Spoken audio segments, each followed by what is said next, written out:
Hello students, इस video में मैं आपको डिफरेंट टाइप्स ऑफ वर्ब्स के बारे में बताऊंगा। तो इस वीडियो में हम जिन वर्ब्स के बारे में पढ़ने वाले हैं वो वर्ब्स हैं, वर्ब बी के बारे में पढ़ेंगे, उसके बाद एक्टिव और पैसिव वर्ब्स के बारे में पढ़ेंगे, उसके बाद ट्रांजिटिव इंट्रांजिटिव वर्ब्स के बारे में, लिंकिंग वर्ब्स के बारे में, स्टेटिव वर्ब और एक्शन वर्ब के बारे में, मॉडल वर्ब्स के बारे में और फाइनाइट और नॉन फाइनाइट वर्ब के बारे में इस वीडियो में हम पढ़ेंगे।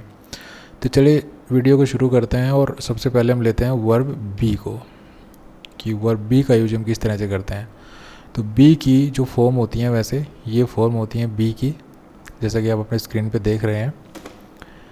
एक तो बी खुद होती है, ठीक है, बी खुद, और एक बी के साथ हम आई एन जी लगाते हैं तो बीइंग बनता है, और बी की थर्ड फॉर्म होती है बीन। उसके बाद ये इसकी प्रेजेंट फॉर्म है, इज एम आर, ये प्रेजेंट फॉर्म है, और ये वाज वर इसकी पास्ट की फॉर्म है।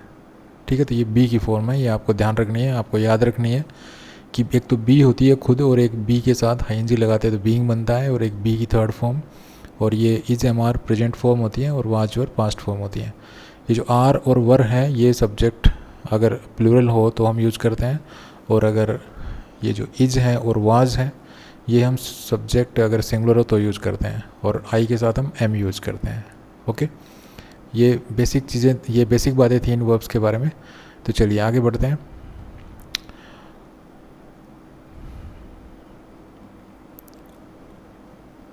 आगे हम कुछ सेंटेंसेस लेते हैं और उन सेंटेंसेस में देखते हैं कि हम बी का यूज़ किस तरह से करते हैं। तो पहले मैं आपके सामने ये सभी जो सेंटेंसेस हैं ये आपके सामने डिस्प्ले कर देता हूँ, उसके बाद हम एक एक सेंटेंस को देखेंगे।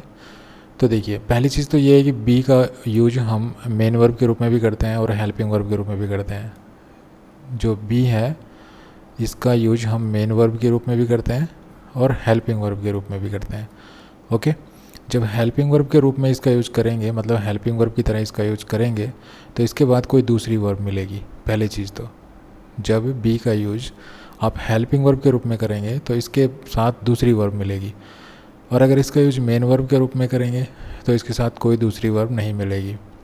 ओके, तो चलिए देखते हैं। Sohan is a teacher. अब यहाँ पे देखिए बी की फॉर्म दिखाई दे रही है आपको, is, Sohan is a teacher. यहाँ पे सोहन इज ऑनेस्ट, यहाँ पे भी बी की फॉर्म है। तो Sohan is a teacher, Sohan was a teacher, ठीक है। Sohan and his friends are teachers, तो Sohan and his friends were teachers. तो आई एम ए टीचर, ठीक है, आई एम ऑनेस्ट। तो इस तरह के सेंटेंसेस में जो है ये वर्ब्स यूज होती हैं। तो यहाँ पे जो इज है इसके साथ कोई दूसरी वर्ब नहीं है, जैसा कि आप देख रहे हैं सोहन इज़ ए टीचर, कोई इज के साथ कोई दूसरी वर्ब नहीं है, तो यहाँ पर ये मेन वर्ब का काम कर रही है। ठीक है, यहाँ पे है मेन वर्ब है। और जब बी को जब हम मेन वर्ब के रूप में यूज करते हैं तो इसके बाद जो है एक नाउन यूज करते हैं या फिर एडजेक्टिव यूज करते हैं। Is am are was were, इसकी बी की जो फॉर्म होती है, इनको जब हम, जो अगर आपको ये अकेली दिखाई दें, मतलब is am are was were कहीं सेंटेंस में अकेला दिखाई दे, सबसे पहले सब्जेक्ट हो और उसके बाद जो है बी की फॉर्म हो is am are was were, और उसके बाद आपको क्या मिलेगा, इसके बाद आपको या तो नाउन मिलेगा या आपको एडजेक्टिव मिलेगा। ठीक है, ये मिलेगा सिर्फ, इसके अलावा कोई दूसरा कोई ऑप्शन नहीं है। तो यहाँ पे सोहन सब्जेक्ट है, इज यहाँ पे वर्ब है, तो यहाँ पे ए टीचर क्या है फिर, तो ए टीचर यहाँ पे अगर आप इसको ऑब्जेक्ट सोच रहे हैं तो ये ऑब्जेक्ट नहीं है।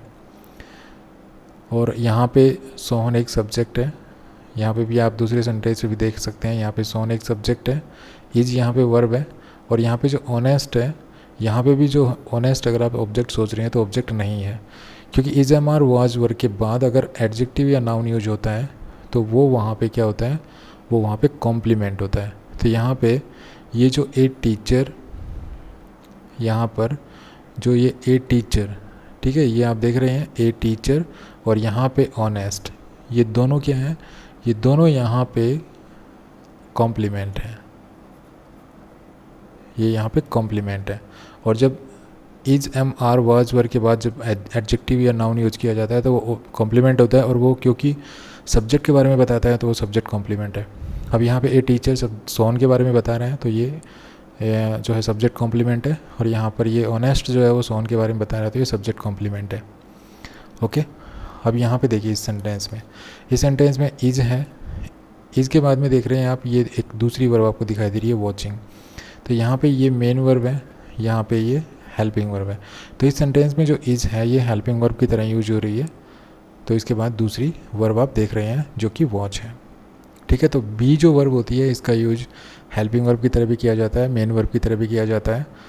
और अगर हेल्पिंग वर्ब की तरह इसका यूज़ किया जाएगा तो इसके बाद में दूसरी वर्ब होगी और उस वर्ब के साथ जो है एक आईएनजी मिलेगी, मतलब वो कंटिन्यूस फॉर्म में होती है। और अगर इसका यूज जो है मेन वर्ब के रूप में किया जाएगा, इसकी फॉर्म्स होती हैं इज, अमर, वाज, वर, इनका यूज अगर मेन वर्ब की तरह किया जाएगा तो उस मेन वर्ब के बाद, मतलब बी के बाद आपको या तो नाउन लगा मिलेगा या एडजेक्टिव लगा मिलेगा। मतलब आपको भी अगर कहीं यूज करनी है, सब्जेक्ट यूज करें आप, कहीं सब्जेक्ट यूज़ करें, उसके बाद बी की फॉर्म यूज़ करें इज, एम, आर, वाज, वर, इसके बाद अगर आप यूज़ करेंगे तो आप नाउन यूज़ कर सकते हैं या एडजेक्टिव यूज़ कर सकते हैं। और ये फिर क्या बन जाएगा, ये फिर कॉम्प्लीमेंट बन जाएगा। और कौन सा कॉम्प्लीमेंट बनेगा, सब्जेक्ट कॉम्प्लीमेंट, क्योंकि ये सब्जेक्ट के बारे में मैं बता रहा होगा। ओके, तो इस तरह से हम बी का यूज़ करते हैं। चलिए आगे बढ़ते हैं। नेक्स्ट है जो जिस वर्ब के बारे में पढ़ने जा रहे हैं वो है एक्टिव एंड पैसिव। तो एक्टिव एंड पैसिव वर्ब्स के बारे में पढ़ने से पहले मैं आपको एक चीज़ बताना चाहता हूँ जो काफ़ी इंपॉर्टेंट है। वो ये है कि देखिए, एक्टिव और पैसिव दो वर्ब्स होती हैं। एक्टिव वर्ब कब होती है, पैसिव वर्ब कब होती है, ये जानना बहुत ज़रूरी है। तो देखिए, कभी भी आपको अगर बी के बाद, बी की फॉर्म्स जो आपने अभी पढ़ी हैं, be, been, being, is, am, are, was, were, ये सभी फॉर्म्स आ गई इसमें। तो बी के बाद अगर आपको कहीं वर्ब की थर्ड फॉर्म दिखाई दे तो वो वहाँ पे पैसिव वर्ब होती है। इसको छोड़ के जितने भी वर्ब्स होती हैं वो एक्टिव वर्ब होती हैं। ठीक है, बी के बाद अगर वर्ब की थर्ड फॉर्म आपको दिखाई दे रही है कहीं भी तो वहाँ पे वो वर्ब पैसिव वर्ब होती है। और एक्टिव वर्ब और पैसिव वर्ब में डिफरेंस क्या है फिर? तो डिफरेंस ये है कि अगर आप एक्टिव वर्ब यूज़ कर रहे हैं, एक्टिव वर्ब, और एक आप पैसिव वर्ब यूज़ कर रहे हैं, ठीक है, एक्टिव और पैसिव वर्ब यूज़ कर रहे हैं। पैसिव वर्ब मैंने आपको बता दी, पैसिव वर्ब क्या होगी, बी के बाद वर्ब की थर्ड फॉर्म होगी। ठीक है, ये यूज होगा। और एक्टिव वर्ब इसको छोड़ के जितने भी हो गई, जो भी स्ट्रक्चर हो गए, वो सारे एक्टिव वर्ब भी होते हैं। तो एक्टिव वर्ब और पैसिव वर्ब में क्या फ़र्क है? देखिए, वर्ब एक एक्शन को इंडिकेट करता है। वर्ब से हमें किसका संकेत मिलता है? वर्ब से हमें एक एक्शन का संकेत मिलता है। अगर एक्टिव वर्ब आप यूज कर रहे हैं तो इस वर्ब से पहले जो सब्जेक्ट है, इस एक्शन को करने वाला वो सब्जेक्ट ही होगा। मतलब ये जो एक्शन है ये इस सब्जेक्ट के द्वारा किया जा रहा होगा, उससे ये अर्थ निकलेगा। ऐसी वर्ब अगर आप यूज़ करेंगे एक्टिव वर्ब। पैसिव वर्ब से भी जो है एक एक्शन का बोध होता है। अगर आप पैसिव स्ट्रक्चर यूज़ कर रहे हैं तो यहाँ पे आप सब्जेक्ट यूज़ करेंगे। तो अगर आप पैसिव स्ट्रक्चर यूज़ कर रहे हैं तो इसका मतलब ये होगा कि जिस एक्शन के बारे में बता रहे हैं आप, वो ये सब्जेक्ट नहीं कर रहा है। ठीक है, मीन्स अगर ये एक्शन सब्जेक्ट कर रहा है, ये एक्शन सब्जेक्ट के द्वारा परफॉर्म किया जा रहा है, तो यहाँ पे हम कहेंगे कि ये सब्जेक्ट कैसा है, ये सब्जेक्ट यहाँ पे एक्टिव है। और अगर इस एक्शन को इस सब्जेक्ट के द्वारा परफॉर्म नहीं किया जा रहा तो इसका मतलब ये यहाँ पे पैसिव है। ठीक है, ये सब्जेक्ट एक्टिव है, इसीलिए हमने यहाँ एक्टिव वर्ब यूज़ की। सब्जेक्ट पैसिव है क्योंकि इस एक्शन को सब्जेक्ट के द्वारा परफॉर्म नहीं किया जा रहा है, तो हम कहेंगे कि ये सब्जेक्ट जो है पैसिव है, इस वजह से हमने यहाँ पे पैसिव वर्ब यूज़ की है। आपने पढ़ा भी होगा सब्जेक्ट वर्ब एग्रीमेंट कि जैसी सब्जेक्ट होता है वैसी वर्ब होती है। तो अगर सब्जेक्ट सिंगुलर है तो वर्ब भी सिंगुलर, सब्जेक्ट प्लूरल है तो वर्ब भी प्लूरल। सब्जेक्ट अगर वर्ब हमारी एक्टिव है तो सब्जेक्ट भी एक्टिव, और अगर वर्ब पैसिव है तो सब्जेक्ट भी पैसिव। ओके, तो इस तरह के इंग्लिश में बहुत से जो है कॉम्बिनेशन होते हैं जो हमें देखने को मिलते हैं, काफ़ी इंपॉर्टेंट भी होते हैं वो। तो चलिए कुछ एग्जाम्पल्स देखते हैं, उन एग्जाम्पल्स के द्वारा इस चीज़ को समझने की कोशिश करते हैं। पहला एग्जाम्पल देखिए, सोन राइट्स ए लेटर। दूसरा, a letter is written by son. उसके बाद कुछ एग्जाम्पल्स हैं, ये मैं आपके सामने वन बाय वन फ्लैश कर रहा हूँ। इन एग्जाम्पल्स के द्वारा ही हम इस चीज़ को समझने की कोशिश करेंगे। देखिए, पहला सेंटेंस है सोन राइट्स ए लेटर। इसमें क्या एक्शन हो रहा है? राइटिंग का। ये यहाँ पे वर्ब है, इससे एक हमें एक्शन का बोध हो रहा है। यहाँ पे हमें पता चल रहा है कि क्या काम हो रहा है। देखिए, कोई भी सेंटेंस जो होता है उसमें कोई ना कोई एक्शन ज़रूर होता है। ऐसा कुछ है कि या तो कोई स्टेट होगी या सिचुएशन होगी या कोई एक्शन वर्ब होगी, तो एक्शन ज़रूर मिलेगा। और अगर पैसिव वर्ब है तो उसमें तो एक्शन 100% मिलेगा, क्योंकि एक्शन वर्ब्स होती हैं उन्हीं को पैसिव में हम चेंज कर सकते हैं। ठीक है, नॉन एक्शन वर्ब्स की पैसिव बहुत बार नहीं बनती है।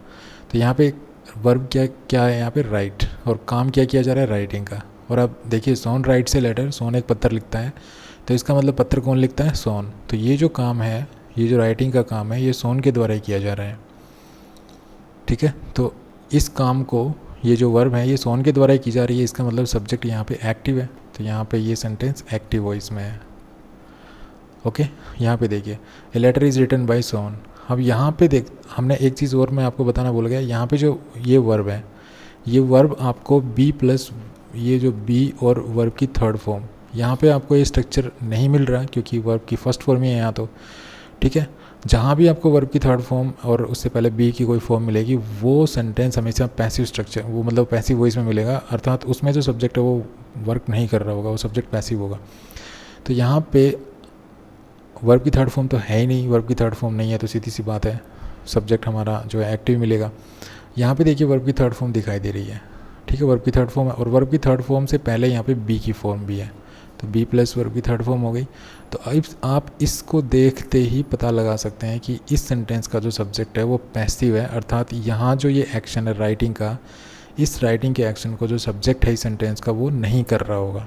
और आप देख रहे हैं इस सेंटेंस का जो सब्जेक्ट है वो है लेटर। और आप जानते हैं कि ये लेटर जो है वो राइटिंग का काम नहीं कर सकता, अर्थात लिखने का काम जो है लेटर कभी नहीं कर सकता। ओके, तो ये सेंटेंस पैसिव वॉइस में है क्योंकि यहाँ पे पैसिव वर्ब का यूज़ किया गया है, पैसिव वर्ब का यूज़ किया गया, तो पैसिव वॉइस में है। यहाँ पे एक्टिव वर्ब थी, और मैंने आपको बताया था कि बी प्लस वर्ब की थर्ड फॉर्म को छोड़ के जितने भी वर्ब के स्ट्रक्चर होते हैं वो एक्टिव फॉर्म में होते हैं। तो यहाँ पे हम देख रहे हैं वर्ब की फर्स्ट फॉर्म है बी प्लस वर्ब की थर्ड फॉर्म है, ऐसा कोई स्ट्रक्चर नहीं है यहाँ पे, तो ये एक्टिव वॉइस में है, मतलब एक्टिव वर्ब है ये। यहाँ पे ये एक्टिव वर्ब है, यहाँ पर ये पैसिव वर्ब है। तो एक्टिव वर्ब में क्या मिलेगा? सब्जेक्ट एक्टिव मिलेगा, अर्थात उसमें जिस एक्शन के बारे में बताया जा रहा है उसको सब्जेक्ट परफॉर्म कर रहा होगा। लेकिन अगर पैसिव स्ट्रक्चर है तो इसका मतलब वर्ब पैसिव फॉर्म में है, तो इसका मतलब है जो सब्जेक्ट है वो उस कार्य को नहीं कर रहा होगा, उस एक्शन को परफॉर्म नहीं कर रहा होगा। ओके, दूसरा यहाँ पे ये तो सब्जेक्ट है, ये तो यहाँ पे सब्जेक्ट है, लेकिन ये यहाँ पे ऑब्जेक्ट नहीं है, ये इस वर्ब का ऑब्जेक्ट नहीं है बल्कि इस प्रीपोजिशन का ऑब्जेक्ट है। ओके, तो अगर आप इसको आप ऑब्जेक्ट मानेंगे तो ऑब्जेक्ट तो है ये तो मान लिया कि ये ऑब्जेक्ट है, लेकिन ये इस प्रीपोजिशन का ऑब्जेक्ट है, न कि इस वर्ब का ऑब्जेक्ट है। वैसे ही इसको हम एजेंट कहते हैं यहाँ पर। दूसरा, अब इन सेंटेंसेस को देखिए, इनमें आपको कौन सा कहाँ पर वर्ब एक्टिव फॉर्म में है, कहाँ पर पैसिव फॉर्म में है, मतलब कहाँ पे किस सेंटेंस में एक्टिव वर्ब है, किस में पैसिव वर्ब है, आपको मैंने बता दिया है। और इसके द्वारा मतलब आप इस आधार पे आप बता भी सकते हैं कि किस फॉर्म सेंटेंस में एक्टिव वर्ब है, किस में पैसिव वर्ब है। तो पैसिव वर्ब कब होगी? बी के बाद अगर वर्ब की थर्ड फॉर्म मिलेगी तो पैसिव वर्ब होगी। बी के बाद अगर वर्ब की थर्ड फॉर्म नहीं है तो चाहे कोई भी स्ट्रक्चर हो वर्ब का, वो वर्ब पैसिव फॉर्म जो है एक्टिव फॉर्म में मिलेगी। तो देखिए पहले सेंटेंस है, पहले सेंटेंस में देखते हैं वर्ब की थर्ड फॉर्म नहीं है, हमारे पास मेन वर्ब है वो है वीपिंग, तो वर्ब की थर्ड फॉर्म नहीं है, तो जाहिर सी बात है इसमें जो सेंटेंस में जो वर्ब है वो हमारी एक्टिव फॉर्म में ही है। ठीक है, एक्टिव फॉर्म में ही है। और अगर सेंटेंस का मीनिंग निकालते हैं तो he has been weeping for 2 hours, कि वह 2 घंटे से रो रहा है, तो ये जो सब्जेक्ट है हमारा ही, यही इस काम को कर रहा है, रोने को। ठीक है, उसके बाद देखिए सेकंड सेंटेंस में, देखिए सेकंड सेंटेंस में है वर्ब की थर्ड फॉर्म किल्ड, और वर्ब की थर्ड फॉर्म किल्ड दिखाई दे रही है, और उसके बाद जो है बी की फॉर्म भी आपको दिखाई दे रही है जो कि वॉज है, तो यहाँ पे वॉज किल्ड, तो वॉज किल्ड है तो यहाँ पे पैसिव वर्ब है, और पैसिव वर्ब है तो जाहिर सी बात है इसमें जो एक्शन है, जिस एक्शन के बारे में हमें बताया जा रहा है, अर्थात किलिंग का जो एक्शन है, ये किल मीन्स होता है मारना, तो यहाँ पे मारने का काम जो है वो रावण नहीं कर रहा है। ठीक है, क्योंकि यहाँ पे फिर लिखता हूँ मैं यहाँ पे बी के बाद V3 है। ठीक है, इस सेंटेंस में, तो जिस सेंटेंस में बी के बाद V3 आ जाती है, वर्ब की थर्ड फॉर्म आ जाती है, उसमें जो सब्जेक्ट है वो उस एक्शन को नहीं कर रहा होगा। तो यहाँ पर जैसे मारने का काम रावण ने नहीं किया, रावण तो खुद मरा है, अर्थात इसने तो इस वर्ब का जो रिजल्ट है उसको रिसीव किया है, तो यहाँ पे ये पैसिव फॉर्म में है, तो इसमें पैसिव फॉर्म में है, इसमें एक्टिव फॉर्म में है। चलिए नेक्स्ट सेंटेंस लेते हैं। नेक्स्ट है यहाँ पे देखिए बी की फॉर्म तो है यहाँ पे, लेकिन इस बी की फॉर्म के बाद V3 नहीं है, तो V3 नहीं है तो ये एक्टिव वर्ब है, यहाँ पर ये जो है एक्टिव वर्ब है ये। अब एक्टिव वर्ब है तो जो सब्जेक्ट है वो एक्टिव मिलेगा, अर्थात इस वर्ब से जिस एक्शन का बोध हो रहा होगा उस एक्शन को वो कर रहा है सब्जेक्ट। जैसे Sohan is writing a letter, Sohan एक पत्र लिख रहा है, अर्थात लिखने का जो काम है वो कौन कर रहा है, सोहन ही कर रहा है, सब्जेक्ट ही कर रहा है, तो ये एक्टिव वर्ब है। उसके बाद देखिए the mobile is being repaired by the mechanic. अब यहाँ पे देखिए ये बीइंग है, ठीक है, बीइंग के बाद वर्ब की थर्ड फॉर्म है। तो मैंने क्या कहा था, बी की थर्ड बी की कोई भी फॉर्म हो, बी हो, बीन हो, बीइंग हो, is am are was were हो, कोई भी फॉर्म, उसके बाद अगर आपको वर्ब की थर्ड फॉर्म दिखाई दे रही है, इसका मतलब वो स्ट्रक्चर वहाँ पे पैसिव है, मतलब पैसिव वर्ब है वहाँ पे। तो यहाँ पे ये पैसिव वर्ब है, ओके, ये पैसिव वर्ब है। तो पैसिव वर्ब है तो जाहिर सी बात है कि इसमें जिस एक्शन के बारे में बताया जा रहा होगा, अर्थात यहाँ पे एक्शन क्या किया जा रहा है, रिपेयरिंग का एक्शन किया जा रहा है, मरम्मत करने का काम किया जा रहा है। तो मरम्मत करने का काम जो है इसमें सब्जेक्ट नहीं कर रहा, ये हमें इस वर्ब से ही पता चल जाता है, चाहे आप पूरा सेंटेंस पढ़ें या ना पढ़ें। अगर पढ़ लेंगे तो भी, नहीं पढ़ लेंगे तो भी ये चीज़ क्लियर है, क्योंकि यहाँ पे पैसिव स्ट्रक्चर है वर्ब का। वर्ब का पैसिव स्ट्रक्चर है तो जो सब्जेक्ट है वो काम नहीं कर रहा होगा। और आप देख रहे हैं the mobile is being repaired by the mechanic, mobile mechanic के द्वारा रिपेयर किया जा रहा है। तो यहाँ पे ये जो रिपेयरिंग का काम है वो मोबाइल नहीं कर रहा, बल्कि मोबाइल तो खुद रिपेयर किया जा रहा है, ठीक है। तो यहाँ पे जो सब्जेक्ट है वो पैसिव है, क्योंकि वर्ब यहाँ पे पैसिव है। तो सब्जेक्ट, अगर वर्ब पैसिव है तो सब्जेक्ट भी पैसिव मिलेगा, वर्ब एक्टिव है तो सब्जेक्ट भी एक्टिव मिलेगा, ओके। तो इस तरह से हम एक्टिव और पैसिव वर्ब्स का यूज़ करते हैं। चलिए आगे बढ़ते हैं। नेक्स्ट है ट्रांजिटिव और इंट्रांजिटिव वर्ब्स। तो देखिए कुछ एग्जांपल्स मैं आपके सामने फ्लैश करता हूँ। आप देख रहे हैं Sohan killed a snake, Sohan helped Mohan, Sohan gave Mohan a book, Sohan laughed, Sohan lay in the sun, she sang a song, she sang sweetly. चलिए अब इन जो ये एग्जांपल्स इनको एनालिसिस करते हैं। देखिए ट्रांजिटिव और इंट्रांजिटिव वर्ब्स पहले क्या होती हैं देख लेते हैं। ट्रांजिटिव वर्ब्स वो वर्ब्स होती हैं जिनके बाद हम ऑब्जेक्ट यूज करते हैं, ठीक है, ऑब्जेक्ट यूज करते हैं। और इंट्रांजिटिव वर्ब्स वो होती हैं जिनके बाद ऑब्जेक्ट यूज नहीं करते हैं, ओके। ये चीज़ एक छोटी सी चीज़ है, छोटी सी बात है, मतलब एक बेसिक सी चीज़ है यहाँ पे जो आपको पता होनी चाहिए, जो आपको याद होनी चाहिए। ट्रांजिटिव वर्ब्स अर्थात सकर्मक क्रियाएं, सकर्मक का मतलब है सहकर्म, अर्थात जिनके बाद कर्म दिया हुआ है। कर्म हिंदी में होता है, इंग्लिश में वो ऑब्जेक्ट कहते हैं। तो ट्रांजिटिव वर्ब्स वो वर्ब्स होती हैं जिनके बाद ऑब्जेक्ट यूज करते हैं, हम कर्म यूज करते हैं। और इंट्रांजिटिव वर्ब्स वो वर्ब्स होती हैं जिनके बाद हम कर्म यूज नहीं करते हैं, अर्थात ऑब्जेक्ट यूज नहीं करते हैं। तो अगर आप कोई सेंटेंस देख रहे हैं और उसमें अगर आप ऑब्जेक्ट देख रहे हैं जिसमें ऑब्जेक्ट दिखाई दे रहा है तो इसका मतलब वो वर्ब ट्रांजिटिव है। और अगर आपको ऑब्जेक्ट नहीं दिख रहा है और उसके बाद ऑब्जेक्ट यूज नहीं कर रखा है तो इसका मतलब वो इंट्रांजिटिव वर्ब्स है, ठीक है। ऑब्जेक्ट नहीं है वर्ब के बाद तो वो वर्ब है इंट्रांजिटिव, अगर उसके बाद ऑब्जेक्ट है तो इसका मतलब वो ट्रांजिटिव है। अब देखिए आप कैसे पता लगाएंगे कि ऑब्जेक्ट है कि नहीं है। तो इसके लिए मैं आपको एक रूल बताता हूँ। देखिए वर्ब के बाद अगर कोई ऐसा वर्ड है जो व्हाट या होम का आंसर है, व्हाट या होम का आंसर है, तो इसका मतलब वो वहाँ पे क्या है, वो वहाँ पे ऑब्जेक्ट है, ओके। चलिए देखते हैं इन सेंटेंसेस को पढ़ते हैं और फिर देखते हैं। देखिए Sohan killed a snake, Sohan ने एक सांप मारा, तो सोहन किल्ड व्हाट, सोहन ने मारा, क्या मारा, तो हमें आंसर मिल रहा है ए स्नेक। यहाँ पे हमें क्या आंसर मिला, ए स्नेक। तो ए स्नेक जो है वो व्हाट का आंसर है। सोहन किल्ड, सोहन ने मारा, व्हाट क्या मारा, ए स्नेक। तो यहाँ पे ये जो वर्ब है किल्ड, ये यहाँ पे एक ट्रांजिटिव वर्ब है क्योंकि इसके बाद ऑब्जेक्ट दे रखा है, ठीक है। तो ये यहाँ पे कैसी वर्ब है, ट्रांजिटिव वर्ब है। उसके बाद देखिए सोहन हेल्प्ड मोहन, सोहन ने मोहन की मदद की। अब यहाँ पे सोहन ने मदद की, सोहन हेल्प्ड, अब किसकी मदद की, तो ये जो मोहन है ये यहाँ पे होम का आंसर है, ठीक है, ये यहाँ पे होम का आंसर है। सोहन हेल्प्ड, सोहन ने मदद की, होम किसकी मदद की, मोहन की, तो ये यहाँ पे ऑब्जेक्ट है। यहाँ पे ये स्नेक व्हाट का आंसर था और ये मोहन जो है होम का आंसर था। तो यहाँ पे ये जो दोनों वर्ब्स हैं हेल्प्ड और किल्ड, ये यहाँ पे ट्रांजिटिव वर्ब्स हैं क्योंकि इनके बाद ऑब्जेक्ट है, ओके। अब देखिए यहाँ पे तीसरा जो सेंटेंस है वो है Sohan gave Mohan a book. अब सोहन ने गेव मीन्स दी, सोहन ने दी, क्या दी, ए बुक, तो ये व्हाट का आंसर है और ये किसको दी, ये होम का आंसर है।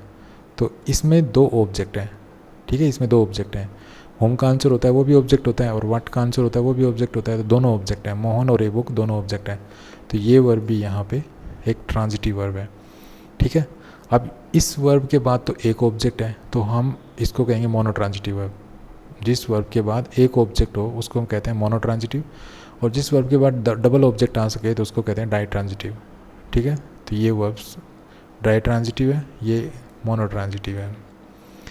उसके बाद देखिए सोहन लाफ्ट, सोहन लाफ्ट। अब ये लाफ्ट, सोहन हंसा। अब इस वर्ब के बाद कोई ऑब्जेक्ट नहीं दे रखा, तो यहाँ पे ये इंट्रांजिटिव वर्ब है। उसके बाद देखिए सोहन ले इन द सन। अब सोहन लेट गया। अब इन द सन लिख रखा है वर्ब के बाद, ये इन द सन वर्ब के बाद लिख रखा है, ठीक है। लेकिन ये यहाँ पे ना तो हु का, ना तो ये होम का आंसर है, ना तो ये होम का आंसर है और ना ये व्हाट का आंसर है। सोहन ले, सोहन लेट गया, लेकिन ये किसका आंसर है? ना तो होम का आंसर है, आप देख रहे हैं सोहन लेट, सोहन ले, सोहन लेट गया। अब होम आंसर मिला नहीं मिला, व्हाट आंसर मिला नहीं मिला। ये जो वास्तव में आंसर हमें इसलिए नहीं मिल रहा है क्योंकि इन द सन है, ये वेयर का आंसर है, ये वेयर का आंसर है, ठीक है। और वेयर का आंसर जो होते हैं वो होती हैं एडवर्ब्स, ठीक है, ये एडवर्ब्स होती हैं। तो यहाँ पे ये एडवर्ब फ्रेज है। तो अगर किसी वर्ब के बाद कोई ऐसा शब्द नहीं है जो होम या व्हाट का आंसर है, तो इसका मतलब ऑब्जेक्ट नहीं है उसके बाद, तो ऑब्जेक्ट नहीं है, तो यहाँ पे ये इंट्रांजिटिव वर्ब है। उसके बाद देखिए सी सेंग ए सॉन्ग। अब यहाँ पे सी सेंग, उसने गाया, क्या गाया? A song. तो यहाँ पे ये जो ए सॉन्ग है ये व्हाट का आंसर है, ठीक है, ये यहाँ पे व्हाट का आंसर है। सी सेंग, उसने गाया व्हाट, क्या गाया? A song. तो यहाँ पे ये जो सेंग है ये एक ट्रांजिटिव वर्ब है। उसके बाद देखिए सी सेंग स्वीटली, उसने बड़ी मधुर मीठी आवाज़ में गाया, मतलब स्वीटली गाया। तो यहाँ पे ये सेंग एक वर्ब है, ठीक है, ये यहाँ पे वर्ब है। लेकिन अगर आप इस स्वीटली को ऑब्जेक्ट मान रहे हैं तो फिर आप गलती कर रहे हैं, क्योंकि ये फिर अगर आप ध्यान से देखें तो यहाँ पे ये व्हाट का भी आंसर नहीं है और होम का भी आंसर नहीं है।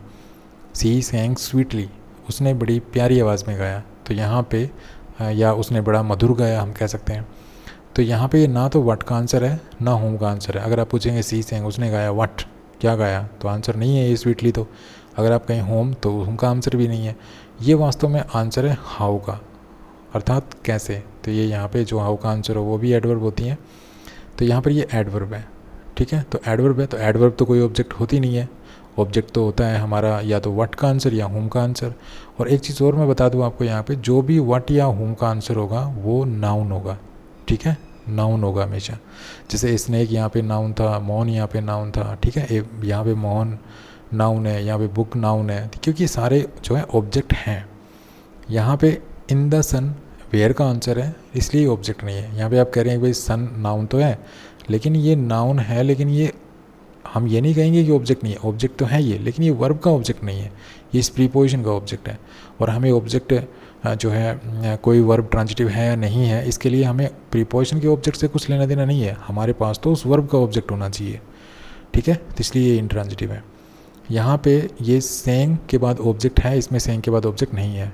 तो देखिए कुछ वर्ब ट्रांजिटिव होती हैं, कुछ वर्ब्स ट्रांजिटिव होती हैं, कुछ इंट्रांजिटिव होती हैं, कुछ प्योर ट्रांजिटिव होती हैं। मतलब प्योर ट्रांजिटिव होती हैं, उनके बाद तो हमेशा सब्जेक्ट लगाना ही लगाना पड़ेगा हमें, ठीक है। अगर हम उनके बाद सब जो है ऑब्जेक्ट नहीं लगाएंगे तो फिर उनका मीनिंग क्लियर नहीं होगा। एक चीज़, कुछ वर्ब इंट्रांजिटिव होती हैं, अर्थात उनके बाद हम ऑब्जेक्ट नहीं लगाते हैं। अगर लगा देंगे, अगर उनके बाद ज़बरदस्ती लगाएंगे तो फिर हमें प्रीपोजिशन की ज़रूरत पड़ेगी, ठीक है। चलिए कुछ एग्जांपल्स लेता हूँ मैं, उसके बाद इस तरह से आपको समझाता हूँ। मान लीजिए मैंने लिखा, जैसे मैंने लिखा राम किल्ड, राम ने मारा। अगर आप इतना लिख के छोड़ देंगे तो इस वर्ब का जो मीनिंग है वो कंप्लीट नहीं हो रहा है, ये वर्ब अपना कंप्लीट मीनिंग नहीं दे रही है। तो ये प्योर ट्रांजिटिव वर्ब है। अगर हम इसके बाद ऑब्जेक्ट नहीं लिखेंगे तो ये इसका मीनिंग नहीं निकलेगा, ठीक है, ये अपना मीनिंग नहीं दे पाएगी। तो हमें यहाँ पे लिखना पड़ेगा कोई ना कोई ऑब्जेक्ट। राम किल्ड ए बर्ड, राम किल्ड ए स्नैक, ठीक है, राम किल्ड ए बर्ड, राम किल्ड ए स्नैक, कुछ भी लिखे लेकिन ऑब्जेक्ट लिखना पड़ेगा क्योंकि प्योर ट्रांजिटिव वर्ब है, ओके। अब देखिए यहाँ पे सोहन लाफ्ट, सोहन लाफ्ट। अब यहाँ पे फुल स्टॉप लगा दिया। ये एक प्योर इंट्रांजिटिव वर्ब है, ठीक है। इसके बाद हमें ऑब्जेक्ट नहीं लिखना है। अगर आप ज़बरदस्ती इसके साथ ऑब्जेक्ट लगाएंगे तो फिर आपको इस वर्ब, क्योंकि इंट्रांजिटिव वर्ब है, ये ऑब्जेक्ट तो लेती नहीं है, तो हमें इसके साथ अगर ऑब्जेक्ट लगाना ही है तो हमें फिर प्रीपोजिशन का ऑब्जेक्ट बना के फिर उसको लगा सकते हैं हम। जैसे हम इसके साथ एट द बेगर अगर हम लिखें एट द बेगर, तो ये जो ऑब्जेक्ट बना बेगर, ये इसका ऑब्जेक्ट नहीं बना, क्योंकि इसके साथ हम ऑब्जेक्ट लिख ही नहीं सकते, क्योंकि ये तो इंट्रांजिटिव वर्ब है, ठीक है। तो इसके साथ हम ऑब्जेक्ट नहीं लिख सकते। अब हमें अगर एट द बेगर हमें लिखना ही था यहाँ पे, तो हमने यहाँ पे एक प्रीपोजिशन लिखी बीच में और हमने इस बेगर को प्रीपोजिशन का ऑब्जेक्ट बना दिया और फिर ऐसे लिख दिया। तो इंट्रांजिटिव वर्ब्स होती हैं, कुछ वर्ब्स प्योर इंट्रांजिटिव होती हैं, उनके साथ हम ऑब्जेक्ट नहीं लिख सकते। अगर हमें ऑब्जेक्ट लिखना ही है तो हमें उस वर्ब के बाद एक प्रीपोजिशन लिखनी पड़ेगी और उस प्रीपोजिशन का ऑब्जेक्ट हम उस ऑब्जेक्ट को बना सकते हैं। कुछ वर्ब्स ऐसी होती हैं जो प्योर ट्रांजिटिव होती हैं, मतलब उनके बाद हमें ऑब्जेक्ट लिखना ही लिखना पड़ता है। अगर उनके बाद हम ऑब्जेक्ट नहीं लिखेंगे तो फिर वो जो है मीनिंग कन्वे नहीं कर पाएंगी, तो उनके बाद हमें ऑब्जेक्ट लिखना ही लिखना होता है। लेकिन कुछ वर्ब्स ऐसी होती हैं जिनके बाद आप ऑब्जेक्ट लिख भी सकते हैं, कुछ नहीं भी लिखें तो कोई दिक्कत नहीं है। मतलब वो वर्ब्स ऐसी वर्ब्स होती हैं जो कई बार ट्रांजिटिव का भी काम कर लेती हैं और इंट्रांजिटिव का भी काम कर लेती हैं। जैसे यहाँ पे आप देख रहे हैं ये सेइंग वर्ब है, ये एक ऐसी ही वर्ब है। यहाँ पे हमने ऑब्जेक्ट लिख दिया, यहाँ पे हमने ऑब्जेक्ट नहीं लिखा। तो कुछ वर्ब्स ऐसी होती हैं जो प्योर ट्रांजिटिव होती हैं, कुछ ऐसी होती हैं जो प्योर इंट्रांजिटिव होती हैं। लेकिन कुछ वर्ब्स ऐसी भी होती हैं जो ट्रांजिटिव भी हो सकती हैं और इंट्रांजिटिव भी हो सकती हैं, दोनों जो है रोल प्ले कर सकती हैं सेंटेंस में, ठीक है। तो ये ट्रांजिटिव इंट्रांजिटिव की कहानी थी। चलिए आगे बढ़ते हैं। आगे जो हमारी वर्ब है जिसके बारे में हम पढ़ने जा रहे हैं वो वर्ब है लिंकिंग वर्ब। और लिंकिंग वर्ब कौन कौन सी होती हैं ये आपकी स्क्रीन पे फ्लैश हो रही हैं। Be, seem, appear, look, sound, taste, smell, feel, get और बिकम, ये लिंकिंग वर्ब है, ठीक है। और अगर इनको लिंकिंग वर्ब की तरह यूज किया जाता है, अगर मान लीजिए इनको लिंकिंग वर्ब की तरह यूज किया जाता है, तो इनके बाद हम सिर्फ और सिर्फ एडजेक्टिव लिख सकते हैं, ठीक है, एडवर्ब नहीं लिख सकते हैं। देखिए वर्ब के बाद मैंने एक सेंटेंस लिखा सी सेइंग स्वीटली, जैसे मैंने लिखा सी सेइंग और स्वीटली, ठीक है। अब इस वर्ब, ये एक्शन वर्ब है, अगर आप देखें तो ये क्या वर्ब है, ये एक्शन वर्ब है। हम अगर गाने का काम करेंगे तो हम एक्शन करेंगे, तो ये एक्शन वर्ब है। तो एक्शन वर्ब को जब भी आप डिस्क्राइब करते हैं, एक्शन वर्ब को हम डिस्क्राइब कर सकते हैं, एक्शन वर्ब को हम डिस्क्राइब कर सकते हैं। और एक्शन वर्ब को जो डिस्क्राइब करते हैं तो हम कोई एडवर्ब यूज़ करते हैं, क्योंकि वर्ब को हम सिर्फ एडवर्ब के द्वारा ही डिस्क्राइब कर सकते हैं। एडजेक्टिव को भी जो है एडवर्ब के द्वारा डिस्क्राइब कर सकते हैं, और एक एडवर्ब को एडवर्ब के द्वारा भी डिस्क्राइब कर सकते हैं। ओके, ये हम एडवर्ब वाले टॉपिक में देखेंगे। तो अगर कोई एक्शन वर्ब है उसको हम डिस्क्राइब करेंगे तो हम एडवर्ब का यूज़ करते हैं, लेकिन लिंकिंग वर्ब के बाद हम इनको डिस्क्राइब ही नहीं कर सकते। अगर ये कहीं यूज हो रही हैं, ये लिंकिंग, मतलब ये लिंकिंग वर्ब है, तो लिंकिंग वर्ब किस तरह यूज होती है, सब्जेक्ट को लिंक करने के लिए यूज होती हैं, किसके साथ, इसके बाद आने वाले वर्ड के साथ, ठीक है। अब ये वर्ड क्या होता है, ये वर्ड नाउन भी हो सकता है और ये वर्ड यहाँ पे एडजेक्टिव भी हो सकता है। वही बी वाली सी कहानी है, ठीक है, बी वाली सी कहानी है। जैसे बी, मैंने वीडियो के शुरू में बताया था कि बी के बाद हम जो है नाउन यूज करते हैं या एडजेक्टिव यूज करते हैं, इसके अलावा कुछ यूज़ नहीं करते हैं। अगर हम बी का यूज़ जो है, बी की जो फॉर्म्स होती हैं is am are was verb, उनका यूज़ जब मेन वर्ब के रूप में करते हैं, मतलब अगर कोई सेंटेंस है जिसमें हम बी की फॉर्म को यूज़ कर रहे हैं is am are was verb, और उस सेंटेंस को दूसरी वर्ब नहीं है, तो उसके बाद हम नाउन या एडजेक्टिव यूज़ कर सकते हैं। सेम वही सिचुएशन यहाँ पे है, हम इनके बाद जो है नाउन तो यूज़ नहीं कर सकते हैं, सॉरी यहाँ पे हम नाउन यूज़ नहीं करेंगे लिंकिंग वर्ब के साथ। अगर हम किसी कोई अगर वर्ब है और उसके, मतलब कोई वर्ब है और वो लिंकिंग वर्ब है, और लिंकिंग वर्ब के बाद अगर हमें कोई, अगर हम कोई वर्ड यूज़ कर रहे हैं तो वो वर्ड जो है एडजेक्टिव हो सकता है, नाउन नहीं हो सकता है, ठीक है। हम लिंकिंग वर्ब्स के साथ नाउन यूज़ नहीं करेंगे, हालांकि बी के साथ हम नाउन यूज़ कर लेते हैं, ये हम वीडियो के शुरू में डिस्कस कर चुके हैं ये चीज़ें। तो बी के साथ तो हम जो है नाउन यूज़ कर सकते हैं, लेकिन बाकी जो ये लिंकिंग वर्ब्स हैं इनके साथ जो है हम एडजेक्टिव यूज़ करेंगे, ठीक है। हालांकि ये एक आप देख रहे हैं ये बी है और यहाँ पे आप बिकम भी देख रहे हैं, ठीक है, ये बिकम भी यहाँ पे आप देख रहे हैं। तो एक और भी वर्ब होती है यहाँ पे गो, ठीक है, गो, वो भी एक लिंकिंग वर्ब ही होती है। तो ये जो वर्ब्स हैं बी, बिकम और ये बी और बिकम है, इनके बाद आप चाहे तो आप नाउन यूज़ कर सकते हैं, लेकिन बाकी जो लिंकिंग वर्ब्स हैं इनके साथ हम एडजेक्टिव यूज़ करते हैं, ठीक है। इनके बाद हम एडवर्ब यूज़ नहीं करते हैं। कॉम्पिटिटिव एग्जाम्स में ऐसे ही एरर आते हैं, क्योंकि ये दी होगी लिंकिंग वर्ब आपको और उसके बाद आपको एडवर्ब यूज़ करके दे देगा, तो एडवर्ब हम यूज़ बिल्कुल भी नहीं करते हैं जो लिंकिंग वर्ब जब हम यूज़ करते हैं। दूसरा, जैसे मैंने आपको बताया था, बी की फॉर्म के बाद जो भी हम नाउन यूज़ करते हैं या एडजेक्टिव यूज़ करते हैं और इससे पहले जो है सब्जेक्ट होता है, तो ये जो नाउन या एडजेक्टिव होता है ये इसका ये क्या होता है, नाउन या एडजेक्टिव, पहली चीज़ तो ये नाउन या एडजेक्टिव क्या होता है, ये कॉम्प्लीमेंट होता है। ये हम वीडियो के शुरू में ही पढ़ चुके हैं, ये कॉम्प्लीमेंट होता है, ठीक है। किसका कॉम्प्लीमेंट होता है, सब्जेक्ट कॉम्प्लीमेंट होता है।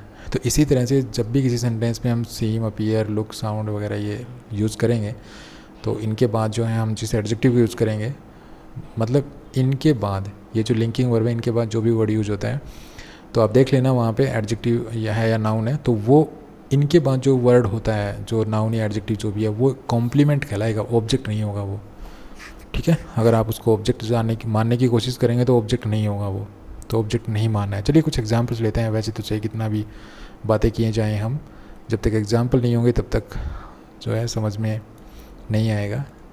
तो देखिए कुछ एग्जांपल्स लेते हैं, जैसे ही सीम्स सैड और ही दे लुक्ड टायर्ड। और ये कुछ दो एग्जांपल्स हमने और फ्लैश किए यहाँ पे। तो चलिए इनमें क्या डिफरेंस होता है वो चीज़ें हम देखते हैं। देखिए ही सीम्स सैड, तो यहाँ पे ये जो वर्ब है ये यहाँ पे आप देख रहे हैं लिंकिंग वर्ब है, ठीक है। और इसके बाद यहाँ पे एडजेक्टिव है, ठीक है, यहाँ पे एडजेक्टिव है सैड। यहाँ पे ये सब्जेक्ट है, ये सब्जेक्ट है, ये वर्ब है। तो यहाँ पे क्योंकि लिंकिंग वर्ब है तो ये यहाँ पे जो वर्ड है ये एडजेक्टिव है। उसके बाद ये दे लुक टायर्ड, तो ये सब्जेक्ट हो गया, ये वर्ब हो गई, और ये यहाँ पे पास्ट पार्टिसिपल भी जो है एडजेक्टिव का काम ही करती है, तो यहाँ पे एडजेक्टिव है, ठीक है। तो ये जो वर्ड्स हैं सैड, टायर्ड, ये क्या है, ये कॉम्प्लीमेंट्स हैं, ये यहाँ पे कॉम्प्लीमेंट्स हैं, ओके। तो ध्यान रखिए कि ये जितने भी वर्ब्स आपके सामने हैं, be, seem, appear, look, sound, taste, smell, feel, get, become, ये उसके बाद गो भी है जो यहाँ पे इरेज हो गई थी, गो।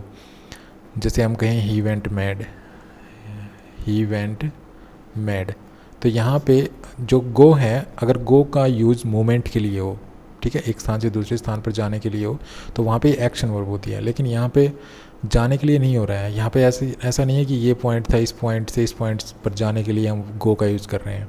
यहाँ पे तो हम कह रहे हैं कि वो पागल हो गया, ठीक है। इसका मतलब क्या है कि ही बिकेम, ये बिकेम के अर्थ में, बिकम के अर्थ में जो है ये यूज हो रही है। तो इस तरह से ये जो वर्ब है ये यहाँ पे एक लिंकिंग वर्ब है और ये यहाँ पे इसका कॉम्प्लीमेंट है, ओके। आप इसको एक्शन वर्ब मत मान लेना। ये जो गो है ये अगर किसी एक पॉइंट से दूसरे पॉइंट पर जाने के लिए यूज हो तो वहाँ पे ये एक्शन वर्ब होती है। लेकिन यहाँ पे ही वेंट मैड, इस सेंटेंस में ऐसी कोई चीज़ नहीं है, ऐसी कोई बात नहीं है जिसमें हम ये कहें कि यहाँ पे जो ही है वो किसी पॉइंट से किसी दूसरे पॉइंट पर जा रहा है, ऐसा नहीं है, ठीक है। तो ये यहाँ पे जो बी है और बिकम है, इसके बाद आप नाउन का यूज़ कर सकते हैं, नाउन हो सकता है यूज़, लेकिन बाकी जो लिंकिंग वर्ब है इनके बाद जो है हमेशा एडजेक्टिव यूज होगा। और चाहे नाउन हो चाहे एडजेक्टिव हो, वो ऑब्जेक्ट नहीं कहलाएगा, वो कॉम्प्लीमेंट कहलाएगा, ठीक है। ये काफ़ी इंपॉर्टेंट पॉइंट है जो हमें याद रखना है। जैसे अगर मैं लिखूँ he became a teacher, he became a teacher, तो यहाँ पे हमने नाउन यूज़ कर दिया। इसके बाद he is a teacher, he is a teacher, ठीक है। तो ये यहाँ पे बी की फॉर्म है, तो यहाँ पे ये बी की फॉर्म है, यहाँ पे ये जो है ये बी की फॉर्म है, यहाँ पे ये बिकम है, ठीक है। तो इनके बाद हम जो है नाउन भी यूज़ कर सकते हैं, एडजेक्टिव भी यूज़ कर सकते हैं, चाहे आप कुछ यूज़ कर लीजिए, लेकिन नाउन हो चाहे एडजेक्टिव हो, ये क्या कहलाएगा, ये कॉम्प्लीमेंट कहलाएगा। लेकिन ये जो वर्ब्स बच गई बी और बिकम को छोड़ के, seem, appear, look, sound, taste, smell, feel, get, इनके बाद मोस्टली एडजेक्टिव यूज़ करते हैं और वो एडजेक्टिव भी कॉम्प्लीमेंट ही कहलाता है। मेरे कहने का ये अर्थ है, ओके। एक थोड़ा सा मीनिंग में भी डिफरेंस होता है, वो मीनिंग में डिफरेंस क्या होता है वो भी देख लेते हैं। चलिए अब मीनिंग में डिफरेंस के लिए हम इन सेंटेंस को लेते हैं। देखिए ये जो बी है, अगर हम बी लिखें और बाकी की जो भी वर्ब्स हैं वो लिखें, तो क्या इनमें क्या डिफरेंस होता है तो ये भी लिंकिंग वर्ब, और ये सेम बी जैसे लिंकिंग वर्ब है उसी तरह से सेम, अपीयर, लुक वगैरह ये भी लिंकिंग वर्ब है, लेकिन फिर भी इनमें कहीं कहीं पे डिफरेंस होता है। क्या क्या डिफरेंस होता है देखिए, अगर मैं कहूँ ही इज़ सैड तो इसका मतलब ये बात फैक्ट है, ये बात ट्रू है कि वो सैड है। लेकिन अगर मैं लिखूँ ही सीम्स सैड, सॉरी यहाँ पे एस नहीं है, एस आएगा यहाँ पे, ठीक है, ही सीम्स सैड। अगर मैं कहूँ ही सीम्स सैड तो यहाँ पे मैं पॉसिबिलिटी बता रहा हूँ, ठीक है, यहाँ पे मैं पॉसिबिलिटी बता रहा हूँ कि वो उदास हो सकता है। तो बी, हालांकि ये लिंकिंग वर्ब भी हैं सारी, ठीक है, ये बी भी लिंकिंग वर्ब है, सीम या पी, ये सारे लिंकिंग वर्ब है, लेकिन बी में और बाकी सब में जो है एक मीनिंग में डिफरेंस आ जाता है, जो मैंने आपको यहाँ पे बता दिया। अगर आप कहते हैं ही इज सैड, इसका मतलब फैक्ट है, ठीक है, कि वो सैड है, ये सच्चाई है। अगर आप कहें ही इज ए टीचर, इसका मतलब वो टीचर है, वो सच्चाई है, फैक्ट है। लेकिन आप कहें ही सेम से टीचर, इसका मतलब आप क्या करें, इसका मतलब आप पॉसिबिलिटी जाहिर कर रहे हैं कि वो हो भी सकता है, नहीं भी हो सकता है, लेकिन आपको लगता है कि वो टीचर है, लेकिन हो सकता है नहीं भी हो, ठीक है। तो ये डिफरेंस होता है इनमें। तो ये थी लिंकिंग वर्ब्स। चलिए आगे बढ़ते हैं। आगे हम जिस इम्पोर्टेंट वर्ब के बारे में पढ़ेंगे वो क्या है, स्टेटिव और एक्शन वर्ब। देखिए स्टेटिव और एक्शन वर्ब जो है ये भी काफ़ी इंपॉर्टेंट है। तो सबसे पहले जो है स्टेटिव वर्ब लेते हैं। स्टेटिव वर्ब कौन सी वर्ब होती हैं? स्टेटिव वर्ब वो वर्ब्स होती हैं जिनको करते समय, मतलब जिसमें किसी एक्शन का बोध नहीं होता है। अगर हम कोई ऐसी वर्ब है, अगर हम मान लीजिए हम कोई वर्ब दिख रही है किसी सेंटेंस में, और अगर हम उस वर्ब को अपने ऊपर इम्प्लीमेंट करके देखें और उस वर्ब को अगर हम करें और हम कोई एक्शन ना करें, तो वो जो है स्टेटिव वर्ब होती है, हम उसको नॉन एक्शन वर्ब भी कहते हैं, ठीक है। अब मान लीजिए मैं कहूँ कि आई बिलीव इन गॉड, मैं भगवान में विश्वास करता हूँ, तो ये जो बिलीव है, अगर मैं ये जो वर्ब है, ये अगर इसमें कोई एक्शन ही नहीं है, ठीक है, ये इसमें कोई एक्शन नहीं है, बिलीव में, मेरा भगवान में विश्वास है, तो अब क्या एक्शन होगा इसमें? एक्शन नहीं है इसमें, तो एक्शन नहीं है, तो नॉन एक्शन वर्ब है, ठीक है। इसी प्रकार जैसे ही नोज मी, वह मुझे जानता है, अब इसमें भी कोई एक्शन नहीं है नो में, तो ये नॉन एक्शन वर्ब है। इस पर दिस पेन कॉस्ट 10 रुपीज़, इस पेन की कीमत 10 रुपये है, तो इसका मतलब ये कॉस्ट, इसमें भी कोई एक्शन नहीं है। तो ये जो बिलीव, नो, कॉस्ट, ये जो वर्ब्स हैं इनमें कोई एक्शन नहीं है, ठीक है। आई अंडरस्टूड सी बात है, इसमें कॉमन सेंस की बात है, इसमें कोई ज़्यादा डीपली जाने की ज़रूरत नहीं है, इनमें कोई एक्शन नहीं हो रहा है। अगर आप कहें कि आई बिलीव इन गॉड, तो आप खड़े खड़े कह सकते हैं आई बिलीव इन गॉड, कोई एक्शन नहीं करें आप। ही नोज मी, वह मुझे जानता है, तो जानने के लिए एक्शन की ज़रूरत नहीं है, ठीक है। दिस पेन कॉस्ट ₹10, इस पेन की कीमत 10 रुपये है, तो 10 रुपये कीमत का होना, इसके लिए किसी एक्शन की ज़रूरत नहीं है। लेकिन ये सेंटेंस देखिए, ये सेंटेंस देखिए, इनमें देखिए सोन किल्ड ए स्नेक, अब ये वर्ब है किल, ये एक्शन वर्ब है, इसमें एक्शन है, सोन को सांप मारने के लिए एक्शन करना पड़ेगा, ठीक है। They are playing cricket, cricket खेलने के लिए जो है एक्शन करना पड़ेगा, तो ये प्ले एक्शन वर्ब है। He has written a letter, letter लिखने के लिए हमें एक्शन करना पड़ेगा, तो ये राइट जो है एक्शन वर्ब है। तो इन वर्ब्स में कोई एक्शन ना होने की वजह से इनको हम नॉन एक्शन वर्ब या स्टेटिव वर्ब भी कह सकते हैं, लेकिन इनमें एक्शन इन्वॉल्व है, तो एक्शन इन्वॉल्व है तो क्या कहेंगे इनको एक्शन वर्ब कहेंगे, या इसको हम डायनामिक वर्ब भी कह सकते हैं। तो स्टेटिव वर्ब को हम नॉन एक्शन वर्ब भी कह सकते हैं, ठीक है, नॉन एक्शन वर्ब, और एक्शन वर्ब को हम डायनामिक वर्ब भी कह सकते हैं, डायनामिक वर्ब। वैसे आपको किताबों में मैंने थोड़ा सा उल्टा लिख दिया, आपको मिलेंगी स्टेटिव वर्ब और डायनामिक वर्ब, या non action verb, action verb, इस तरह से मिलेंगी, ओके। तो आप समझ गए होंगे, stative verb, non action verb, दोनों बोथ आर सेम थिंग, मतलब कोई डिफरेंस नहीं है। स्टेटिव स्थिर, नॉन एक्शन जिसमें एक्शन ना हो, ठीक है, ये दोनों सेम है, स्टेटिव और नॉन एक्शन सेम होते हैं। और एक्शन और डायनामिक सेम होते हैं, क्योंकि डायनामिक गतिशील, एक्शन मीन्स गति, जिसमें भी मतलब जिसमें एक्शन इन्वॉल्व हो। चलिए नेक्स्ट जो वर्ब्स हैं जिनके बारे में हम पढ़ेंगे वो वर्ब क्या है, वो वर्ब है मॉडल वर्ब्स। तो चलिए मॉडल से आप सब परिचित होंगे, ये आपके स्क्रीन पे जो है वो मॉडल फ्लैश कर दिए हैं मैंने। तो can, could, may, might, shall, should, will, would, must, ought, to, used to, dare, need, ये सारे मॉडल एक्चुअलीज हैं, ठीक है। ये मॉडल्स हैं, ये मॉडल्स हम मॉडल्स को यूज़ करते हैं। देखिए हम इंग्लिश में मॉडल्स इसलिए यूज़ करते हैं, कैसे यूज़ करते हैं पहले तो ये देख लीजिए। तो हम मॉडल यूज़ करते हैं, उसके बाद वर्ब यूज़ करते हैं, और मॉडल के बाद वर्ब की फर्स्ट फॉर्म का यूज़ किया जाता है। और मॉडल का यूज़ हम क्यों करते हैं, मॉडल वर्ब हम इसलिए यूज़ करते हैं ताकि हम अपनी इंटेंशन बता सकें। तो इंटेंशन बताने के लिए जो है स्पीकर जो है मॉडल वर्ब यूज़ करता है। ठीक है। इनके बारे में काफ़ी इंपॉर्टेंट चीज़ें हैं जो हमें पता होनी चाहिए। वो इंपॉर्टेंट चीज़ें क्या हैं, जैसे कि जिस प्रकार से कोई वर्ब होती है वो अकेली आ सकती है सेंटेंस में। जैसे अगर मैं सेंटेंस लूँ, दे सेइंग ए सॉन्ग, उन्होंने एक गाना गाया, तो यहाँ पे ये जो वर्ब है ये अकेली वर्ब है, ठीक है। लेकिन जो मॉडल वर्ब्स हैं और जो दूसरी जो हेल्पिंग वर्ब हैं वो भी अकेली आ सकती हैं, जैसे दे आर सैड, ठीक है। ये वर्ब है हेल्पिंग वर्ब, ये अकेली आ सकती है, दे आर सैड। उसी प्रकार से जैसे दे हैव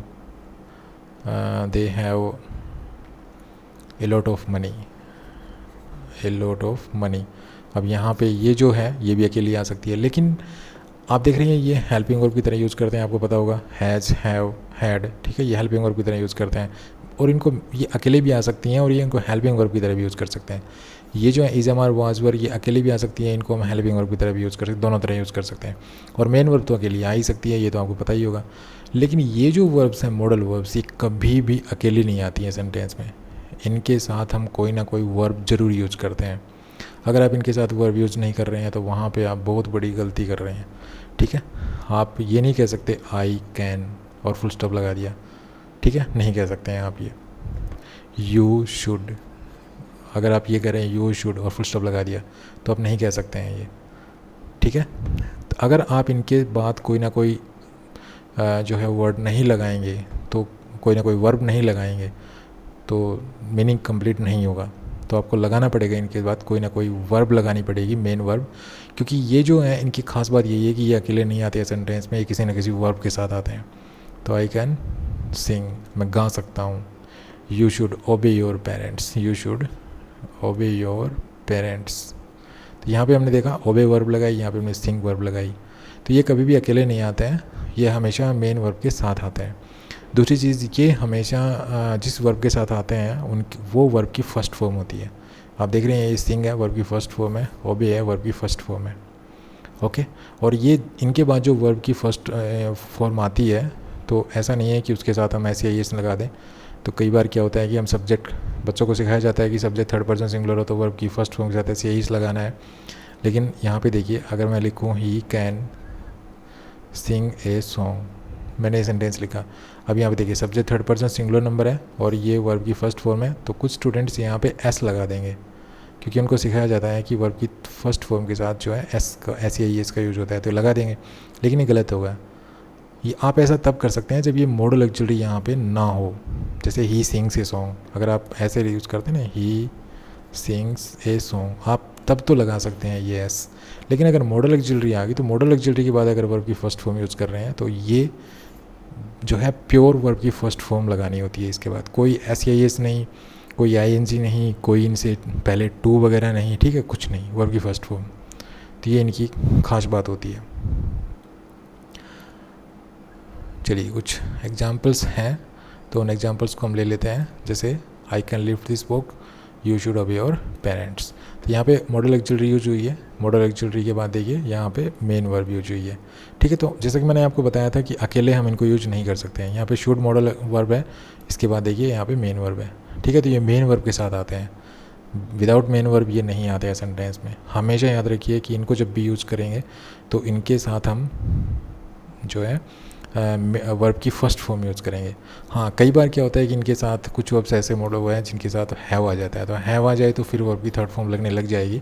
लेकिन मैं और किसी फॉर्म की बात नहीं कर रहा हूँ यहाँ पे, मैं इनकी बात कर रहा हूँ। Can first form, could, could के बाद भी first form, may, might, shall, should, जो भी हैं इनके बाद वर्ब की फ़र्स्ट फॉर्म का यूज़ किया जाता है, ओके। चलिए आगे बढ़ते हैं। नेक्स्ट जो वर्ब है हमारी वो है फाइनाइट और नॉन फाइनाइट वर्ब। फाइनाइट और नॉन फाइनाइट वर्ब के बारे में समझने से पहले हमें कुछ सेंटेंसेस हैं वो हमें देखने होंगे, ठीक है। तो इन सेंटेंसेस को हम लेते हैं और इन सेंटेंसेस के द्वारा हम इस चीज़ को समझने की कोशिश करते हैं किस प्रकार फाइनाइट और नॉन फाइनाइट वर्ब हम पहचानेंगे। देखिए, he asks me to open the door, तो यहाँ पे ये जो वर्ब है आस्क, ये वर्ब है, ठीक है। और ये भी आप देख रहे हैं ये भी वर्ब है, इसमें ये वर्ब है, इसमें भी ये वर्ब है, और इसमें ये वर्ब है इस सेंटेंस में, और इसमें ये वर्ब है, ठीक है। दो वर्ब्स आपको दिखाई दे रही हैं। लेकिन इसमें आप एक चीज़ ध्यान से देखेंगे तो देखिए, ये जो वर्ब है इसके ऊपर सब्जेक्ट के नंबर, पर्सन का प्रभाव पड़ रहा है। सब्जेक्ट के नंबर और पर्सन्स के अकॉर्डिंग जो है ये चेंज हो रही है। दूसरा, अगर हमें किसी सेंटेंस का टेंस चेंज करना हो तो भी जो है यही वर्ब हम चेंज करते हैं। ठीक है, जैसे थर्ड पर्सन सिंगुलर नंबर था सब्जेक्ट हमारा इस सेंटेंस में, तो इस सेंटेंस में जो सब्जेक्ट था वो थर्ड पर्सन सिंगुलर नंबर था, तो ये जो वर्ब है इसके साथ हमने एस लगा रखा है। ठीक है, लेकिन ये वर्ब ओपन है, देखिए ओपन है। देखिए इसके बाद सेकंड सेंटेंस देखिए, सब्जेक्ट चेंज हो गया अर्थात पर्सन चेंज हो गया, यहाँ पे थर्ड पर्सन है प्लूरल नंबर हो गया है, यहाँ पे थर्ड पर्सन सिंगुलर नंबर था, तो थर्ड पर्सन प्लूरल नंबर हो गया है, तो जो वर्ब है इसके साथ जो एस था वो हट गया है, अर्थात इस पर्सन, इस सब्जेक्ट का इसके ऊपर प्रभाव पड़ा, इसका यहाँ पे इसके ऊपर प्रभाव पड़ा, लेकिन यहाँ पे बिल्कुल भी प्रभाव नहीं पड़ रहा है, ओपन वर्ब पे कोई प्रभाव नहीं पड़ रहा है। यहाँ पे देखिए हमने इस सेंटेंस का टेंस भी चेंज कर दिया, टेंस चेंज किया तो इस वर्ब पे तो प्रभाव पड़ा, लेकिन इस पर फिर प्रभाव नहीं पड़ा कुछ भी। तो यहाँ पे जो आस्क वर्ब है, यहाँ पे जो आस्क वर्ब है ये एक फाइनाइट वर्ब है, ये एक फाइनाइट वर्ब है, और यहाँ पे जो ओपन वर्ब है ये एक नॉन फाइनाइट वर्ब है, ये ठीक है। वैसे इसके बारे में एक बहुत बड़ा कंसेप्ट है, लेकिन मैंने आपको सिर्फ बेसिक्स ही बता दिया कि फाइनाइट नॉन फाइनाइट वर्ब क्या होती है, क्योंकि नॉन फाइनाइट जो वर्ब होती हैं, जो नॉन फाइनाइट वर्ब्स होती हैं वो 3 प्रकार की होती हैं। नॉन फाइनाइट जो वर्ब होती है वो नॉन फाइनाइट वर्ब 3 पार्ट होते हैं नॉन फाइनाइट वर्ब के, मतलब 3 फॉर्म्स में आ सकती है। पहला जैसे इन्फिनिटिव, ठीक है, ये एक ब्रॉड कंसेप्ट है, ठीक है, इसको डिटेल में वैसे मैंने इस चैनल पे कुछ वीडियो डाल भी रखे हैं इनके, तो अगर आप वो वीडियो देखना चाहें तो वो देख सकते हैं। तो इन्फिनिटिव होता है, दूसरा पार्टिसिपल होता है, ठीक है, पार्टिसिपल होता है, और तीसरा जीरंड होता है। तो जो ये नॉन फाइनाइट वर्ब है ये इन 3 फॉर्म्स में आ सकती है, इन्फिनिटिव, पार्टिसिपल, जीरंड। इसके बाद इनका जो डिवीजन आगे चल के और भी होता है, जैसे इन्फिनिटिव को कहते हैं टू इन्फिनिटिव, बेयर इन्फिनिटिव, ठीक है, participle, present participle, past participle, perfect participle और जीरंड। तो इस तरह से इन रूपों में जो है, इन फॉर्म्स में जो है नॉन फाइनाइट वर्ब आती है। तो पहले तो हमें ये पता होना चाहिए नॉन फाइनाइट वर्ब होती क्या है। तो नॉन फाइनाइट वर्ब मैंने आपको थोड़ा सा यहाँ पे बेसिक सा मैंने बता दिया है कि नॉन फाइनाइट वर्ब क्या होती है। उसके अलावा फाइनाइट वर्ब क्या होती है, तो फाइनाइट वर्ब जिस पर सब्जेक्ट के नंबर, पर्सन और टेंस का प्रभाव पड़े वो फाइनाइट वर्ब होती है। हर सेंटेंस में एक फाइनाइट वर्ब जरूर होती है, बगैर फाइनाइट वर्ब के कोई सेंटेंस नहीं बनता है। ओके, बगैर फाइनाइट वर्ब के कोई सेंटेंस नहीं बनता है, हालांकि नॉन फाइनाइट बगैर सेंटेंस बन जाता है। जैसे अगर मैं सेंटेंस लिखूं, जैसे अपना वही सेंटेंस लेते हैं, Ram killed a snake, Ram killed a snake. अब इसमें जो ये वर्ब है ये एक फाइनाइट वर्ब है, ठीक है। किसी सेंटेंस में अगर वर्ब होगी तो वो फाइनाइट वर्ब जरूर होगी, नॉन फाइनाइट भले ही ना हो तो कोई दिक्कत नहीं है, ठीक है। नॉन फाइनाइट वर्ब नेसेसरी नहीं है, ज़रूरी नहीं है कि वो आए ही आए, लेकिन फाइनाइट वर्ब का आना कंपलसरी है, क्योंकि फाइनाइट वर्ब के बगैर तो सेंटेंस ही नहीं बनेगा। ओके, तो ये फाइनाइट और नॉन फाइनाइट वर्ब्स होती हैं। तो कैसा लगा ये वीडियो? अगर वीडियो अच्छा लगा हो तो प्लीज़ इसको लाइक कीजिए, शेयर कीजिए और चैनल को सब्सक्राइब कीजिए, ताकि आपको आगे आने वाले इम्पोर्टेंट वीडियोज़ की लेटेस्ट अपडेट्स आप तक पहुँच सकें। तो once again thanks for watching this video, bye.